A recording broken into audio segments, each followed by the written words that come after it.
Okay, we'll talk about wives, and grandmothers, and grandparents. And the first thing that we need to understand is, if there's two things that we could say about our society, and here I think the United States and Canada are pretty much familiar, is we are a culture that hates children.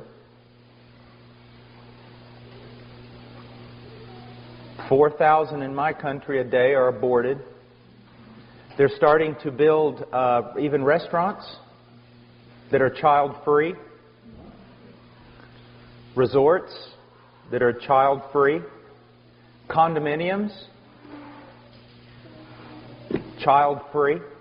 Don't want any of those children around. And we're also a society that hates women. Now you say, yeah, those male chauvinists, they hate women. No, women hate women. The people who hate women more than anybody else on this planet are feminists. They hate women. They want women to be men. They don't want them to be women. And any woman who says, I believe that it is my desire to be in my home, to raise godly children, to support my husband in the endeavors that he has to go through in order to provide for our family, any woman who does that is considered a failure in our society. She's looked down upon, and I know that from personal experience. I know the things that my wife has suffered, the things that people have said, because, you know, they say, why don't you help your husband? And she says, well, I do. No, why don't you get a job? I mean, as a minister, he doesn't make that much money. You could provide other things. You could... What?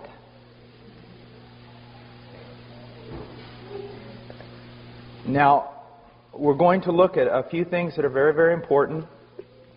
First of all, if we go to Genesis,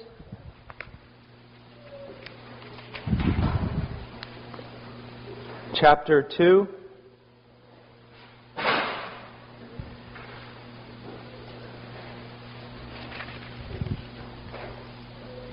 Says, let's go chapter 1, verse 27. God created man in His own image. In the image of God He created him, male and female. He created them. So we see here that both man and woman were created in the image of God. And both of them have an equal standing before God. The roles that they play in the marriage has nothing to do with a lack of equality. When we will get to the point where it says that a man is head of his home and a wife is to live in submission to her husband, it does not mean that the wife is less than her husband. It does not mean that. If you think it does, then guess what? You've just destroyed the Trinity. Because did not the Son submit to His Father? So did that make the Son less than His Father? If you say yes, then you have just committed heresy. Within the Trinity itself, the Son submitted to His Father. And yet the Bible says the Son and the Father are one and they are equal. So my wife and I, we are one and we are equal. We function in different roles. Okay? Now today everyone says, no, if you've got to have the same role or you're not equal. That's why there's this push by feminists, and they've won the day, to be honest with you. They've won the day, that women ought to be fighting on the front lines. That women ought to be doing what men do in everything. And if you deny women that, then you're not treating them as equal. No, what you're doing is you're denying that men and women are different and that they were made different by a Creator God. We are different, and we were created for different roles. But we are equal. We're all made in the image of God. God blessed them in verse 28 and said to them, be fruitful and multiply and fill the earth and subdue it. That subdue the earth was also given to the woman. But there is a different role in subduing the earth. Now, I want to just for a moment, I want you to think, before we get to the idea of a woman submitting to her husband, I want you to just think about something. And this, men, this is also for you.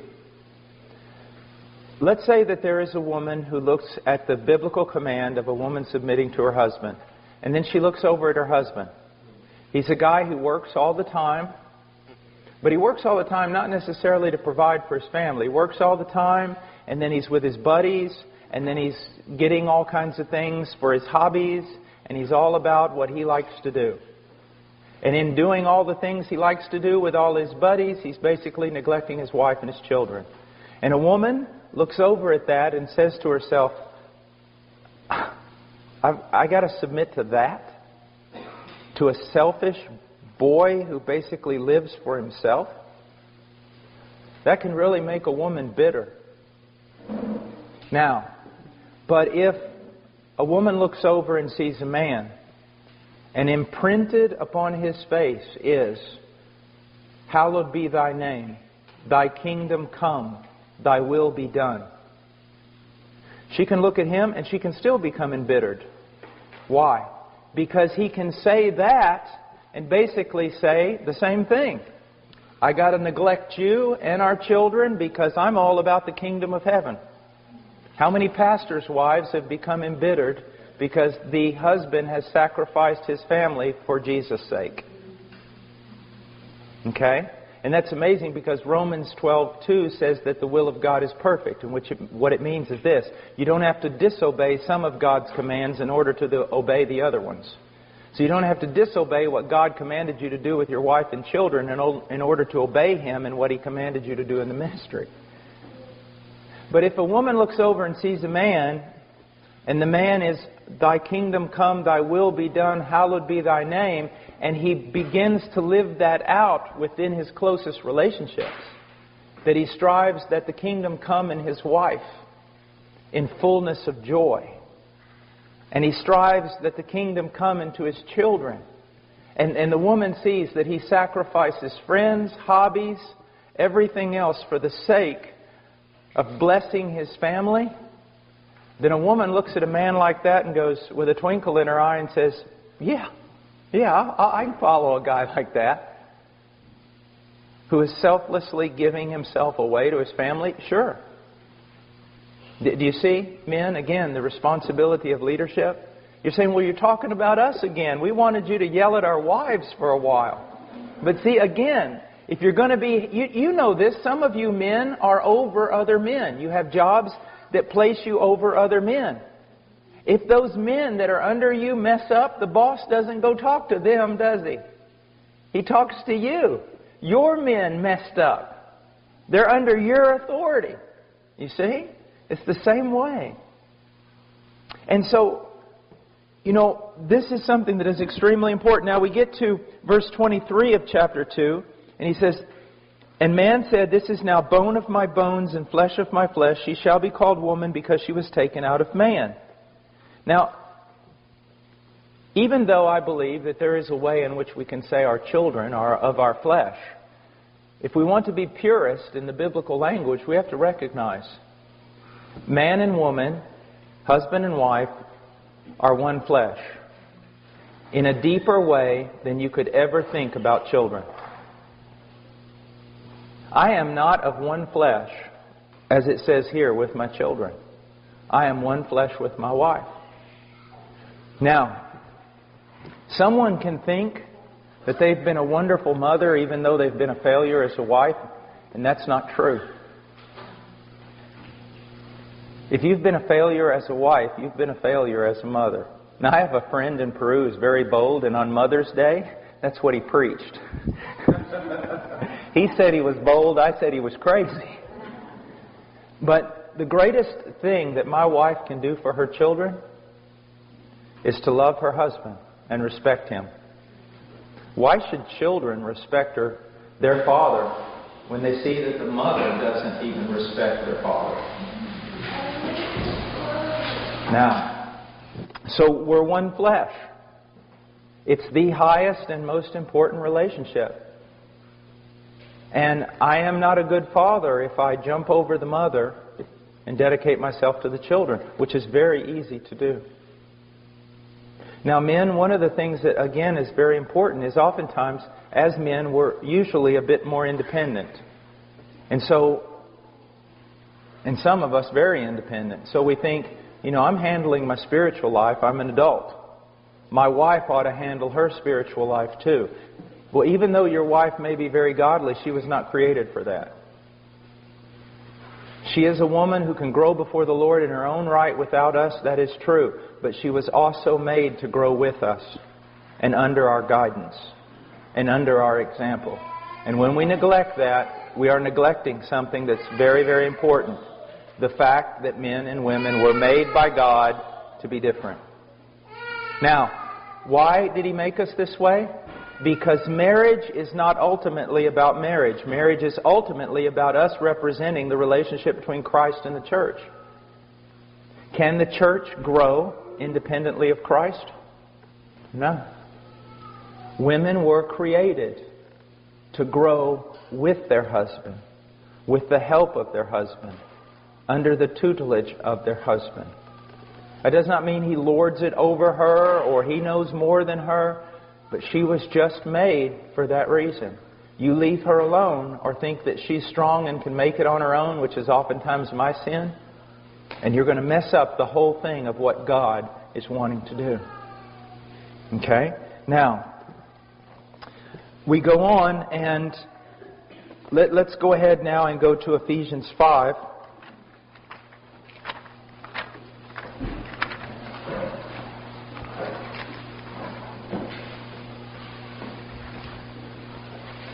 In verse 22, well, let's go to verse 21. And be subject to one another in the fear of Christ. So that's, believers are to be subject to one another in the fear of Christ. Wives, be subject to your own husbands as to the Lord. Now, a lot of people will look at this and say, oh, what he's really talking about, because of verse 21, is that there ought to be a mutual submission. And by saying that, they cancel out submission altogether. If there's mutual submission, then what do you do when there's a disagreement? And how can there be headship and leadership in mutual submission? What you need to understand is that Paul is laying out something for us that's very important. In verse 21, he's talking about believers, that there should be a sense of mutual submission. For example, if I come to you and show you with the Scriptures something that's wrong in your life, you need to submit to it. And if 3 weeks later you come to me and show me something that's wrong in my life, what should I do? Should I say, well, I'm an elder and I don't have to submit to you? Absolutely not. You can show me in Scripture there is mutual submission. Do you see that? Iron sharpening iron, brother sharpening brother, sister. That's very important. So in the church there's mutual submission. Then he comes to marriage and he says, wives, be subject to your own husbands. Then he comes to children in 6:1, and he says, children, obey your parents. And then he's going to go on, and he's going to talk about slaves, which in our terminology would be employees. Submit to your employer. And so he's telling us something of the way we should function in society. That in the body we should submit to one another. When we go to Peter, though, we also learn that we ought to submit to our elders when they're functioning according to the Scriptures and can show us with the Scriptures. We learn from Romans 13 that we ought to submit to the government. We ought to pay taxes and things like that. Well, here we're learning that in the context of the family, wives, be subject to your own husbands as to the Lord. You do it for the sake of the Lord. Now, let me just show you a practical way in which this works. Let's say that a big decision has to be made in our family. And I look at that big decision. I don't just make the decision.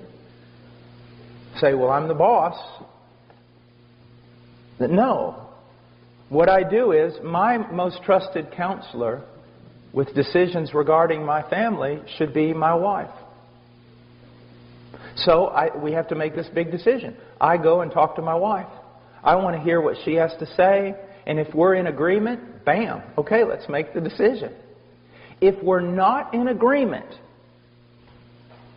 it doesn't mean, if we're not in agreement, it doesn't mean that, my wife's not in agreement, so I'm not going to make the decision. But what it does mean is this. If she's not in agreement, that's a real red flag for me. She's my most trusted counselor in the family. So if we're not in agreement, a red flag goes up for me. And what I'm going to do is I'm going to postpone that decision if I can, so that she and I can pray together, talk about it more, until we come to unity. And when we come to unity, I'll make that decision. But now, if the decision has to be made and we can wait no longer, as the head of my family, it's my job to make that decision. And if I am right and my wife is wrong, I do not gloat over her.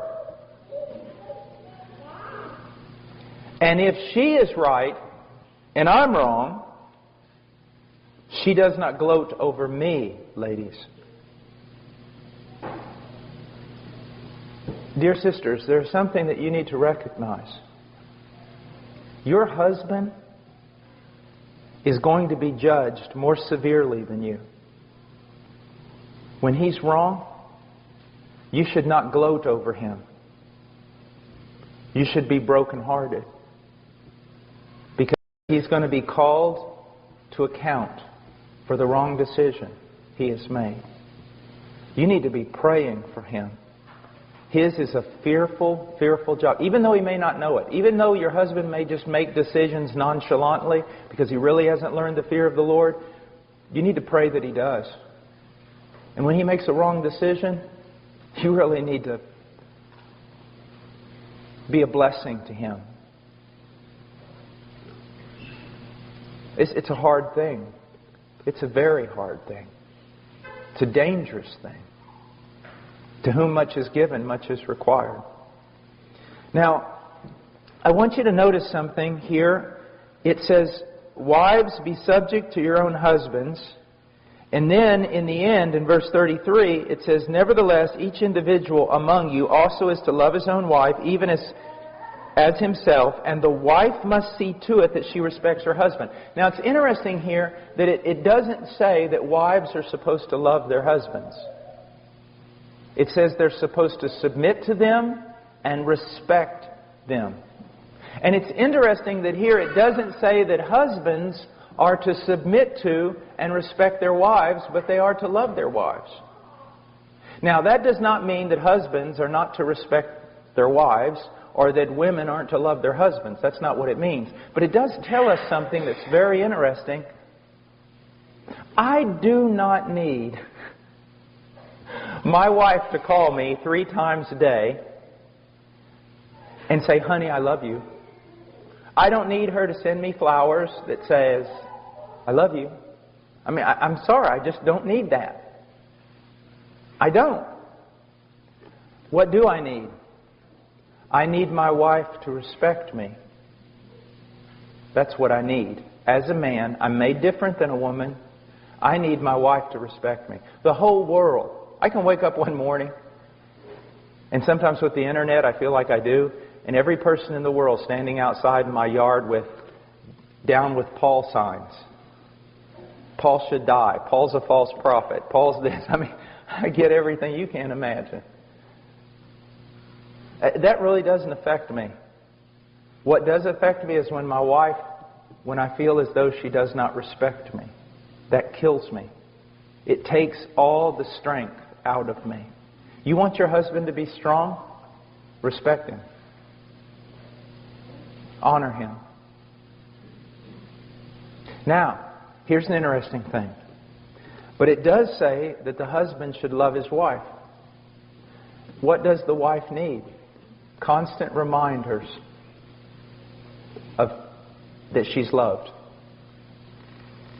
She needs constant reminders that she's loved. You say, well, you know, I'm just not the kind of guy that says that stuff. I know you're not. Repent. But here's our problem. Here's my problem. We get to thinking that our wives are like us. Well, I don't need someone telling me they love me all the time. I don't need affirmation in that area. And so we don't give it. Not because necessarily we're just terrible husbands. I'm telling you, we've been raised in a culture where we've been led to believe that we're just alike, men and women. And we're not. We're not just alike. Now, my wife needs respect. Your wife needs respect. But primarily what they need is an affirmation that they are loved, especially today. I mean, a woman's not even worthy of love in today's culture unless she's 5'10" and weighs 7 kilos or something. You know what I mean? You know that, right? We say she's not even worthy of this kind of stuff. That's only for very special women. And that's the kind of, your women, your wives constantly are looking at women in magazines who aren't even real. And they're going, I don't look like this. You know Cindy Crawford, the famous supermodel? She said something one time that was really wise and true. They were interviewing her, and she said, what you need to understand is Cindy Crawford doesn't look like Cindy Crawford. And they said, what do you mean? She goes, do you really think my legs are that long? You know, they can do great things with a computer. And when I'm bent over like this with a beach ball, yeah, I've got a little roll of fat here too, but they can move that away. They can take that off. And so what happens is just normal women are being compared, and they compare themselves to these pictures that aren't even real. Not even the supermodel looks like that. And they walk around going, how could my husband love me? And then, if they walk in the living room and the husband is watching a television show where the women do look like that, don't think, man, that doesn't impact your wife negatively. That it doesn't make her think again, am I even loved? So we need different things. We need different things. Now, there's a whole... What's amazing about this passage is it only really tells the woman, just be submissive to your husband and respect him.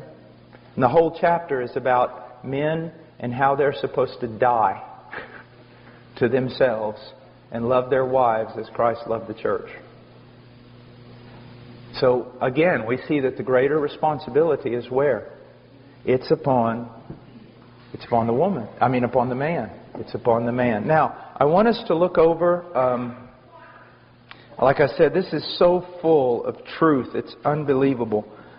But we just don't have time to catch everything. I want us to go over for a second to 1 Timothy chapter 2, verse 9.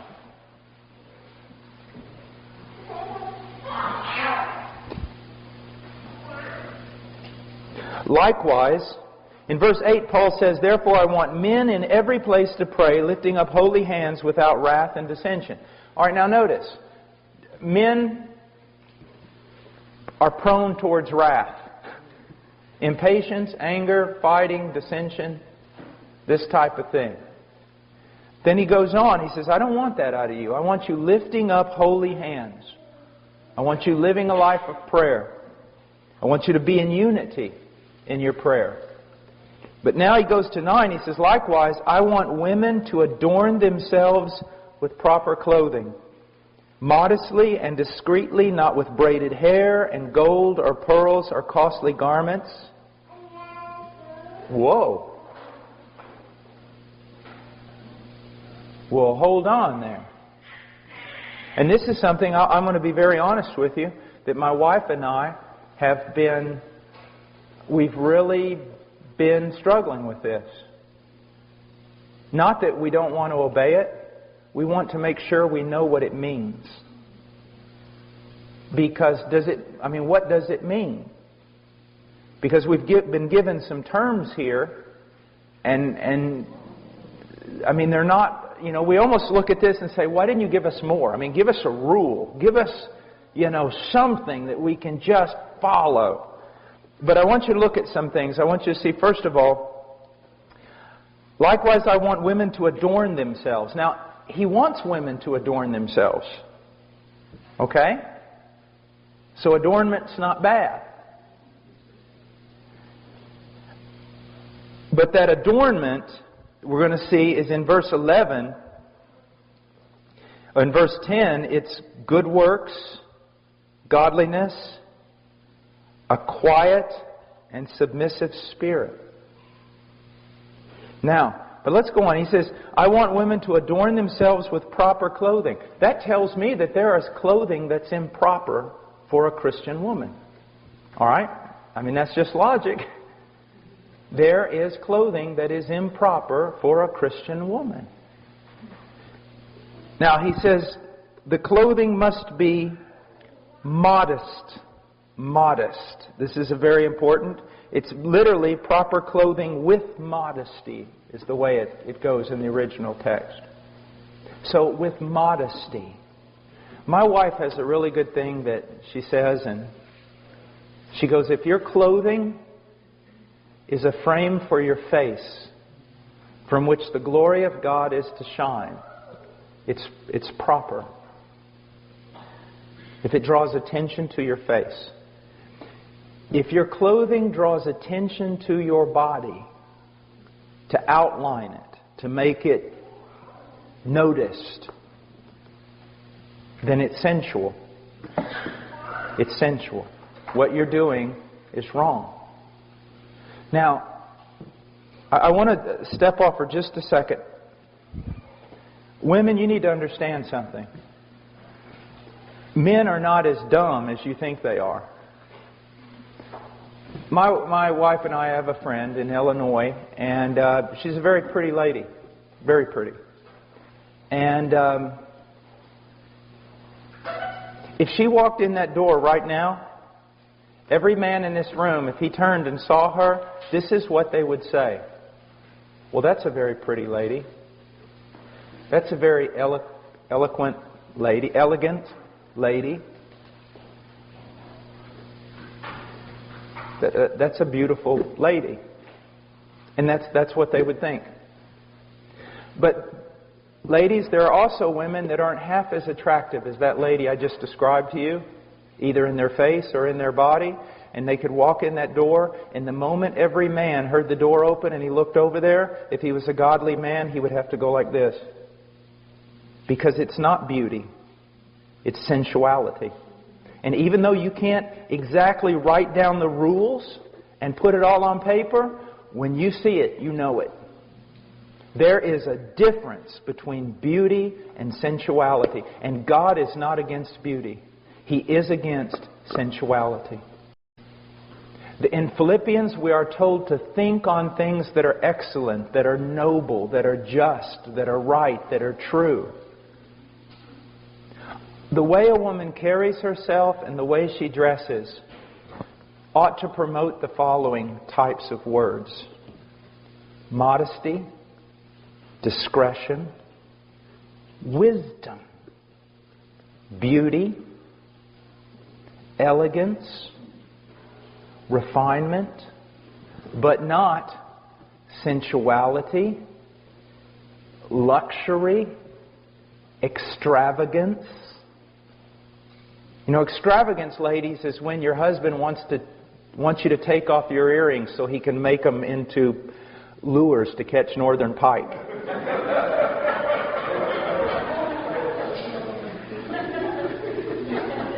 Now, ladies, this is, I've been giving your husbands a lot of tasks. Let me give you one. Seek to find out what this means and go wherever the Lord shows you.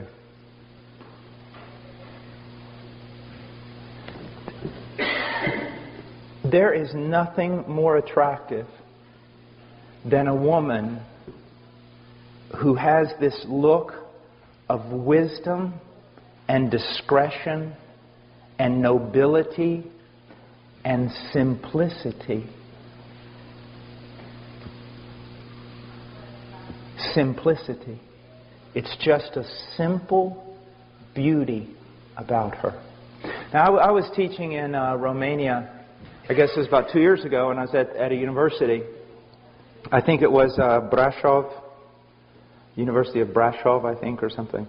And it was Europeans, just European techno-punk kind of stuff, All these all these college students come in there and everything. There's a whole room full of them. And there was a bunch of girls there at the bottom of the auditorium in the first rows, purple hair, nails through their nose, just stuff like that, And I looked at them, and I didn't get angry.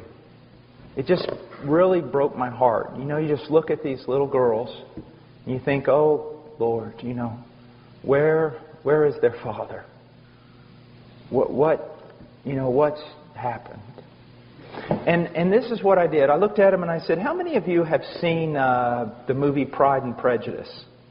BBC, or the recent one with Keira Knightley, or how many of you have ever seen that? Or seen Sense and Sensibility?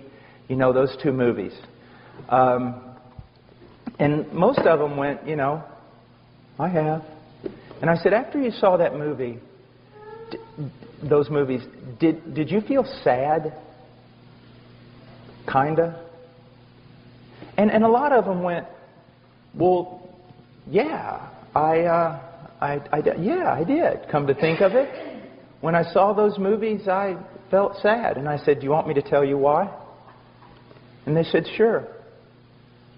I said, because much of what you saw in that movie has been killed in you. It's been killed. There was a time when people dressed for the sake of beauty. Now it's for the sake of lust. It used to be refinement. Now it's grunge. And I said, isn't it amazing that even though this really didn't happen in the movie, this was kind of the thing the movie gave you. Like if a girl was standing there and she reached for a book, let's say a 19-year-old girl, and she reaches for a book, and the moment she reaches for the book, a boy also reaches for the same book, and his hand crosses her hand like this just by accident, and guess what happens? The moment that happens, she almost loses her breath, she flushes, and has to leave the room. Look what they've done to you. Look how they've robbed you. And you've allowed yourself to be robbed. The young man, his heart's beating and he doesn't even know what to do. Just jumps out of a window. The young girl is all flush and she's just feeling all these emotions that are just about to explode in her heart, and tenderness and innocence and all these things that have been killed in you, young lady. They've been killed. Sin causes death all the time. It kills everything. It kills beauty. It kills poetry. It kills refinement. I would challenge you to get into the Scriptures, and it is a difficult task, because you start asking yourself a question, well, what is it? What is masculine? I mean, does it mean I can never wear pants? Does it mean this or that? Those are very hard questions, and you know what? You need to have a lot of grace, because when the Scriptures do not say something specifically, you better not be putting your specific rules upon people. Be very careful here. And as you know, I mean, my wife's here. She doesn't dress like a Puritan or something. But at the same time, I can tell you that she and I are in a transition. Because we've honestly, you get around to trying to look at different aspects of your life. And one of the things is, what is it supposed to look like to be a feminine, beautiful woman with discretion and wisdom and nobility? And you could dress a woman in a skirt that went all the way down to her heels, and she could still be sensual and ungodly. I mean, nothing's going to cover up a wicked heart. But how should the daughters of God dress themselves? And some people have gone really, I think the other side, and they just wear denim skirts and white tennis shoes and, put their hair a certain way, and everybody's a homeschooling mom. I don't think that's what the Scriptures had intended either. But I will tell you this. Take simplicity. Take modesty. Take discretion. Put within that beauty and elegance.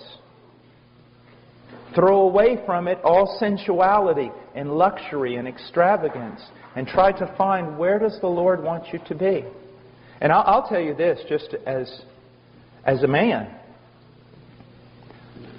A woman who most people would say is not that attractive in her face or in her body. If you see nobility in her, if you see discretion and wisdom in her clothing, in her way of being, it is attractive. It is pleasant. It is. It is. A noble, virtuous woman who just doesn't have it on the inside, but it affects the way she dresses, it affects the way she holds herself. And young ladies that are here, man, boys don't play with you. They don't wrestle with you. They don't come up and grab you around the neck. They don't do all these kinds of things. You are very special, very proper. Not in that wrong sort of way. There's a dignity to you. So don't allow the world to tell you how to dress because they just want to make you sensual. Don't tell people how don't let people tell you how boys are supposed to treat you. Let God tell you. And you demand that. Now, fathers, here's something else. If you treat their mother very poorly, then don't expect your daughter to rise above you in the mate she chooses. She needs to be able to look at you and then look at all these 20-year-old boys that haven't got, the brain God gave a goose. She needs to be able to look at them and go, "You do what?" When that boy says, "I love you." You what? Love me? You can't even spell the word love. Go look at my dad. Follow him around for 2 years. He'll show you what love is all about. Do you see? Guys, we do such a disservice to our daughters. We all do. When we neglect their mothers or treat their mothers common. So don't be angry one day when some guy comes along and treats your daughter as common. Now, look what it says here. It says, not with braided hair or gold or pearls or costly garments. Now, does this mean, as some has interpreted, a woman can never braid her hair? Well, if you go into the Greek world, you will see some braiding that went on that literally, it was frightening. The woman looked like Medusa. I am not kidding. They braided hair they would spend days braiding this hair up. And it was going all over the place. It looked like snakes coming out of her head. That's what Satan will always do to a culture. What he's talking about here is not that you can't braid your hair. He's talking about just the simplicity of it. Not extravagant. And then there's gold and pearls or costly garments. Now, what does this mean? Well, I see that the servant of Abraham gave Isaac's bride some costly bracelets, some rings for her nose. Go figure. So that wasn't treated as an ungodly thing. I think it goes back again to extravagance. Extravagance. And costly garments? No. Women should not be preoccupied with spending a lot of money on clothing. But you know what? A wise woman, a noble woman, can take a little bit of something and make it look pretty amazing. Remember the Proverbs 31 woman? She didn't just dress her household. She herself dressed in purple. But it was a frugality. Like one time when Chado and I were on our honeymoon, I wanted to really I'm going to buy her something. So we go in this clothing store and there's this dress or skirt. I don't know the difference between a dress and a skirt. What was it? Was it a skirt or a dress? Skirt. Okay. I just don't know. I just can't figure that out. Or it's a skirt. And it was really pretty, and it just kind of went down long. It was really pretty. I said, "Why don't we get it?" She looked at the price tag. She said, "It's $85. We're not buying this." I said, "Good. I didn't know they cost that much." But guess what? A few weeks later, she found the same skirt, different color, exact same skirt, with the price tag still on it, in a Goodwill, I think it was, for $5. And I was like, praise the Lord. You know, I'm like, here, honey, here's $10. Don't spend it all in one place. But it's amazing what a wise woman can do with almost nothing. And it's also amazing what a woman with no wisdom cannot do with everything. It's just amazing. And so, you know, and it comes down, you know, people always ask me, is it a sin for women to wear makeup? And I say, brother, it's a sin if some women don't wear makeup. An old preacher said one time, it never hurts to put a little paint on an old barn.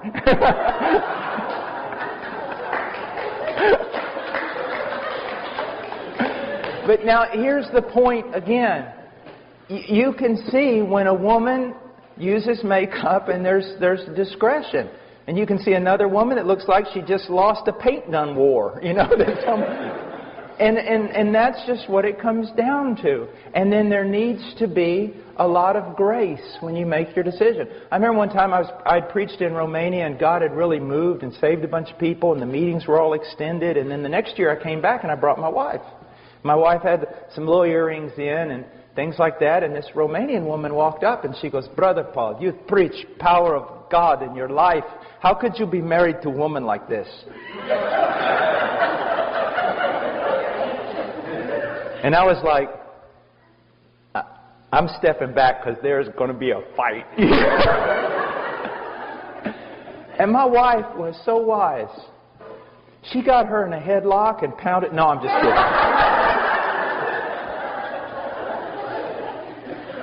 This lady who said this was about 25, 30 years old, 25. And she looked just haggard. But, I mean, in her face you could see she was an attractive lady, but she was just haggardy. I mean, just morose. And my wife goes, do you have a picture of yourself? The lady goes, yeah. Before I was converted. Charles said, can I see it? Lady said, yeah. Charles looked at the picture and it was a vibrant young lady, smiling, happy. Charles looked at it and she gave her back the picture and she said, you know, I liked you better when you were lost. And then she came back to her and said, is this what Jesus does to a person? Kills their joy? Makes them mean-spirited? Okay, you don't have any makeup and you don't have any earrings on. But you look, she didn't say this, but I know she was thinking it. You look like a zombie from the Dawn of the Dead movie. You know, the fact of the matter is, this woman was in bondage. She had decided that she should wear longer dresses, and I think that's wonderful. And she had decided that you need to be very careful. I think that's wonderful. But look what she didn't have. She didn't have the good works as is proper for women making a claim to godliness. She didn't receive instruction well, and she wasn't submissive, and she didn't have a quiet. There was just no joy. There was no fruit of the Holy Spirit. So see, you can go through your wardrobe and decide what's decent and what's not, but if inside your heart is not right, you can't cover up your sin. You can't. Now, I want us to look over at 1 Peter chapter 3.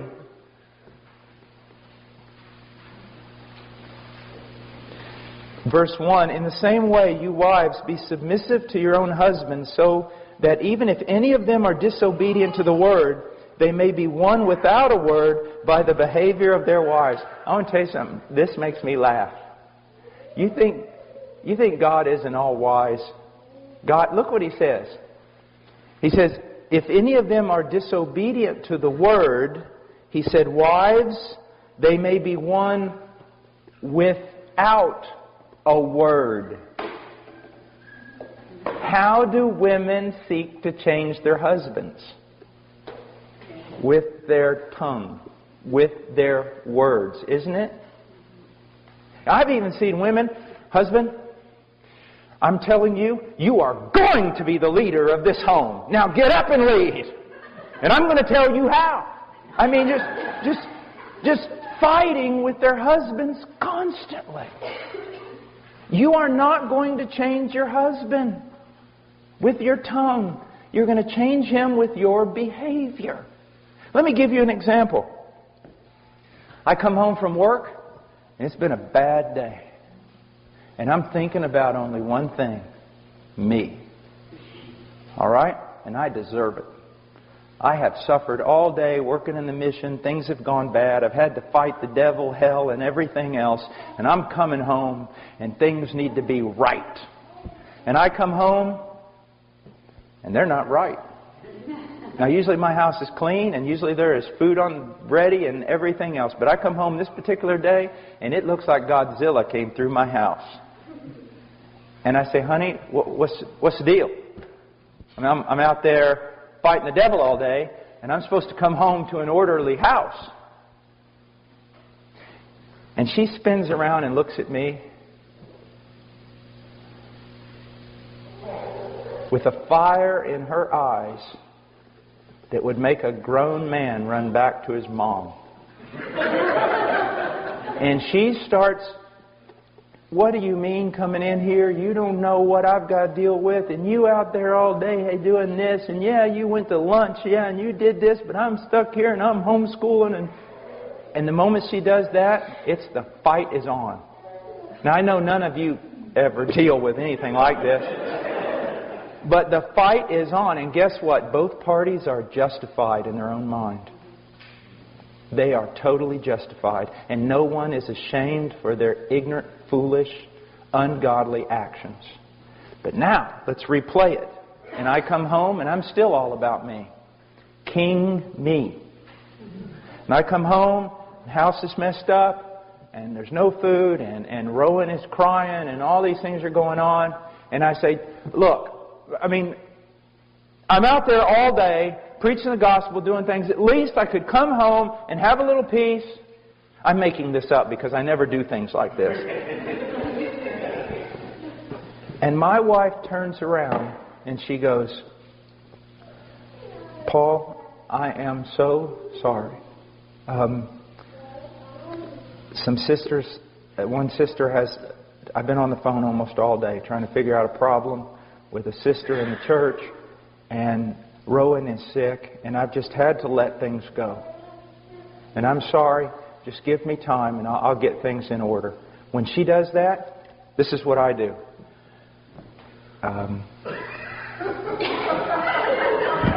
I go outside, go into my workshop, find oak is usually the preferable wood that you want.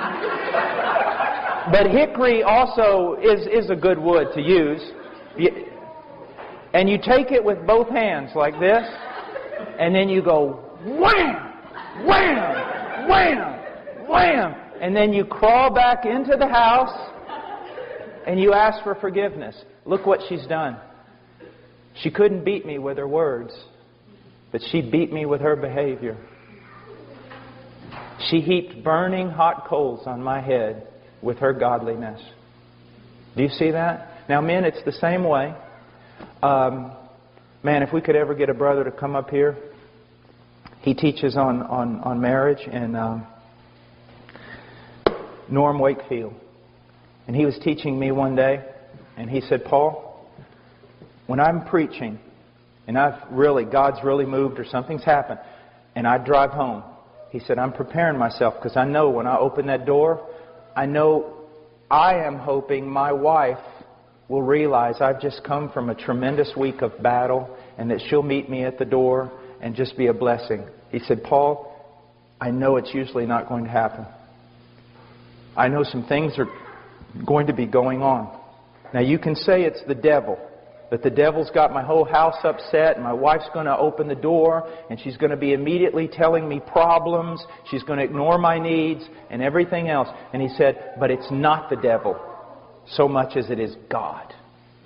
And what God is doing is He's allowing the devil to work to stir up my house so that when my wife opens that door and she does not receive me with pleasantness and she doesn't appreciate the battles I've been through, God is giving me at that point an opportunity to be like Jesus.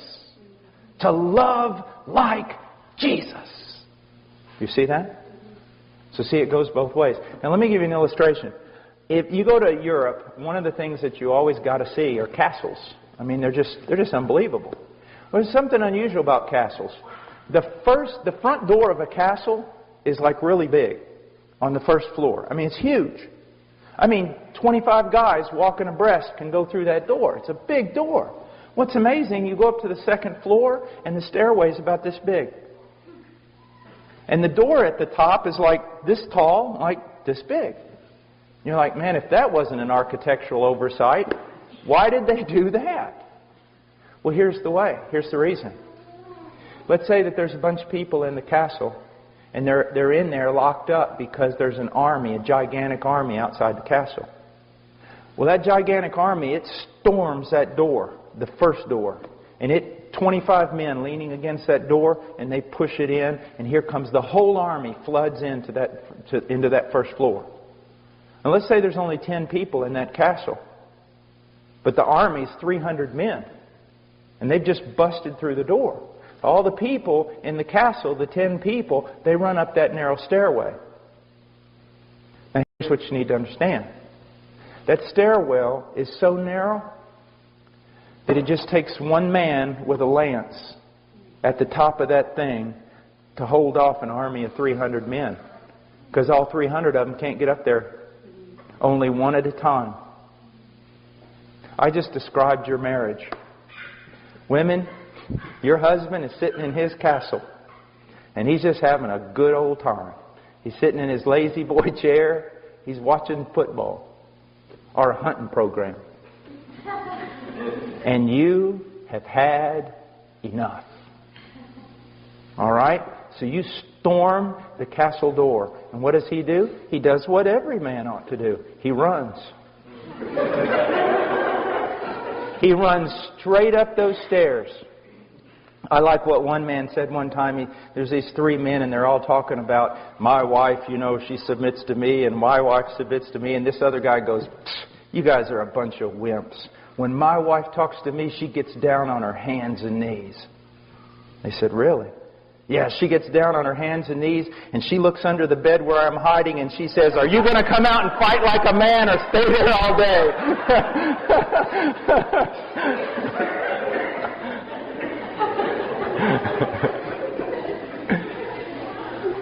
But here's the thing, wife. Your husband sees you, sees that double-edged sword coming out of your mouth, and he runs up, and he's got his lance, and you coming up that stairwell. And you're coming up that stairwell fighting with him. That tongue of yours is moving like a weed eater. And the whole time you're giving him the rights. You're just telling him the way it ought to be. The whole time you're doing that, you're also praying. God, why don't you help me with this man? God, why don't you help me with this man? God, why don't you do what you need to do? Why don't you change this man? God, I can't understand. And every time you say, God, why don't you help me with this man? God's going, get out of the way. And you're like, oh, I'm not getting out of the way. And you just keep fighting. God, why don't you get up here and help? God goes, there's room for only one. Get out of the way. And you won't get out of the way.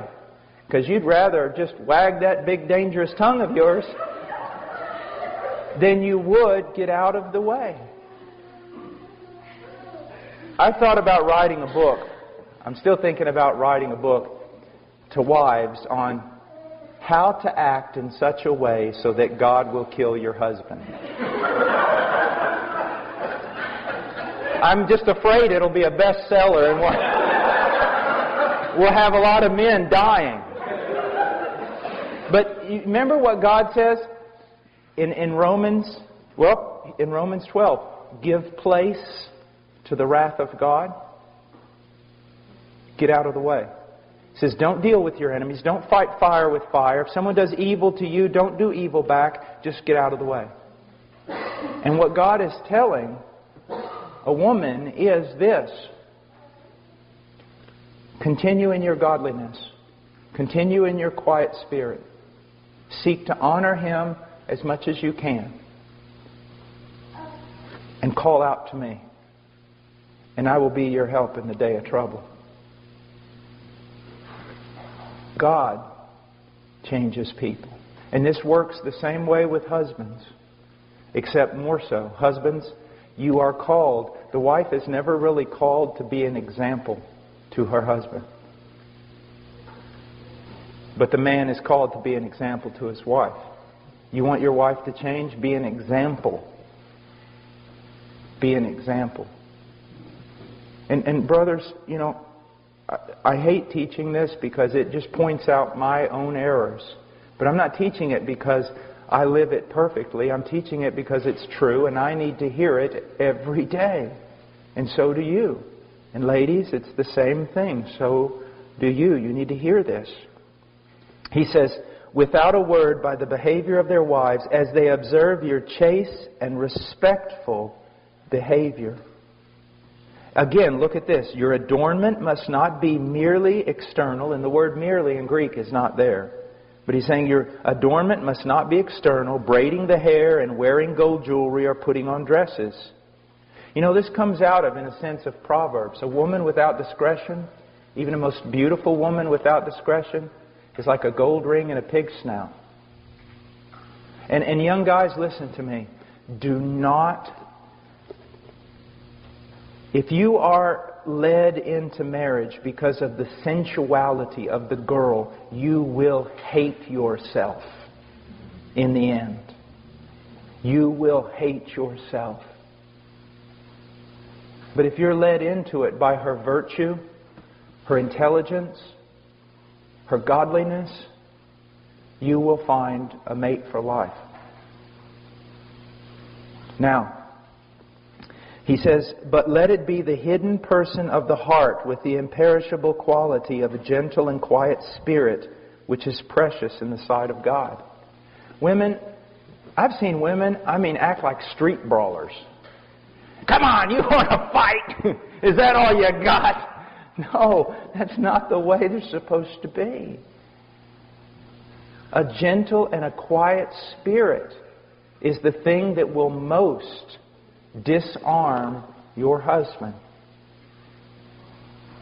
Now, again, let me say this. I'm talking in regard to just a normal marriage with its normal problems. I'm not saying that a woman who has a violent husband who's putting her life in jeopardy ought to just stay there and be a punching bag. Not at all.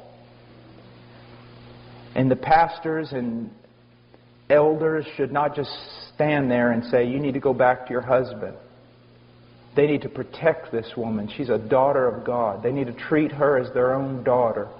And those pastors, if there's a sister in the church being abused by her husband, they need to stand in, even if it means they get punched. It's what pastors do. Or it's what they're supposed to do anyway.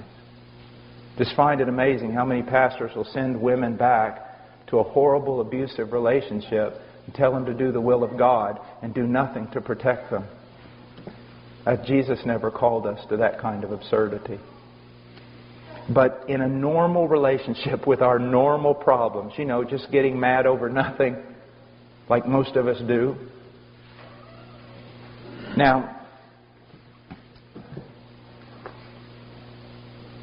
there's so much to say here. Let me say, it hurts me because this is like 7 days we could be talking just about this women thing. And let's go to the Song of Solomon. I want to talk to the young ladies, but this applies to everyone. Men, it would do you well to read the Song of Solomon.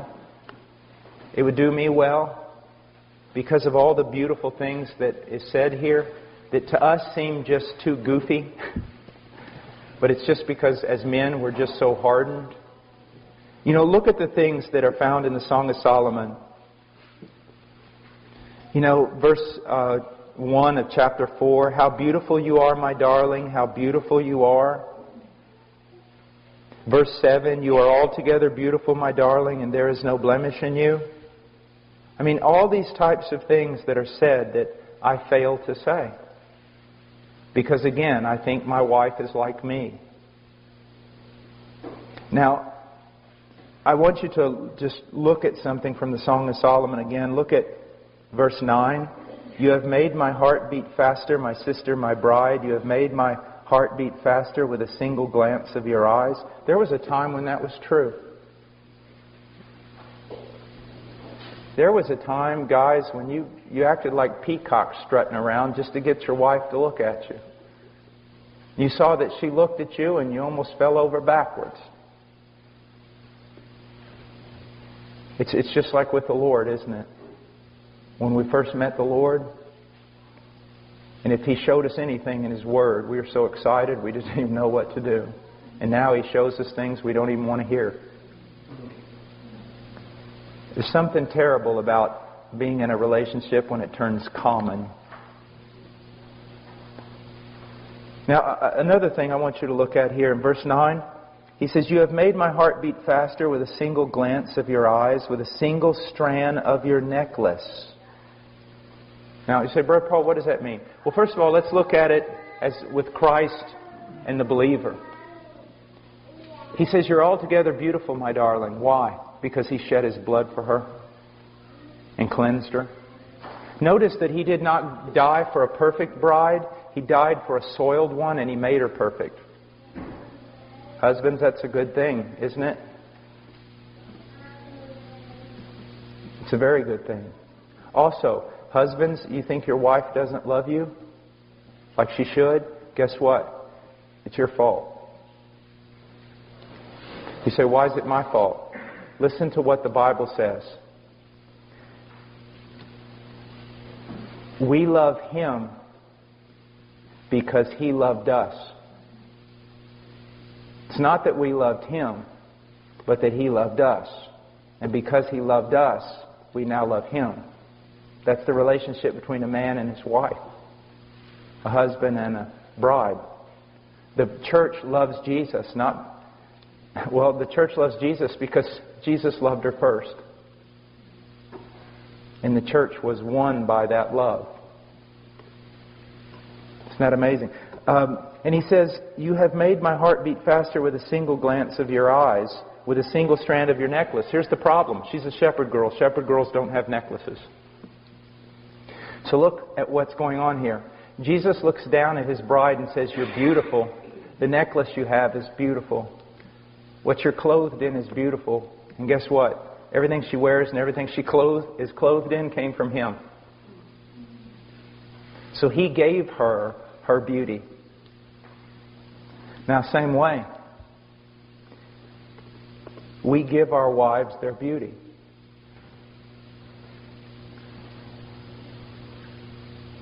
That's why He talks about washing your wife in the Word in Ephesians 5, and that Jesus is washing His bride in the Word in order to present her before Him as spotless.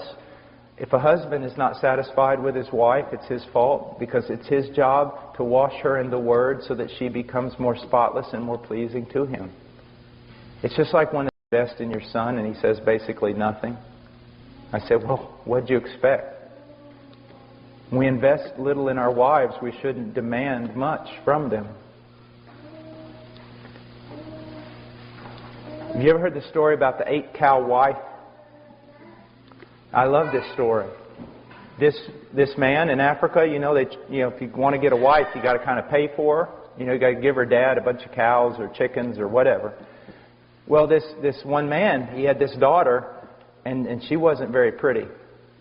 And he's like, I'm not even going to get a chicken for this daughter of mine. And she's not pretty at all. And one day, this guy shows up. And he goes, I want to marry your daughter. I want to marry your daughter. And he goes, what? He says, I want to marry your daughter. Dad goes, you're kidding, right? No, I want to marry your daughter. And he's like thinking, I wonder how much I'm going to have to pay this guy so he'll marry my daughter. And he goes, well, what will you give for my daughter? And the highest price you could give was 8 cows. That was the highest price. And so this young guy goes, 8 cows. The dad goes, what? Have you seen my daughter? I mean, what do you mean 8 cows? He said, no, I want to pay 8 cows for your daughter.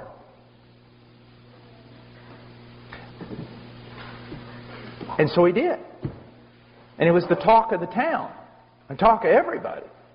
I mean, that's unheard of, an 8-cow wife. Guess what? She came to be known throughout all the land as the 8-cow wife. And guess what? She became also the most respected woman in all the tribes. Someone valued her, and she lived up to that value.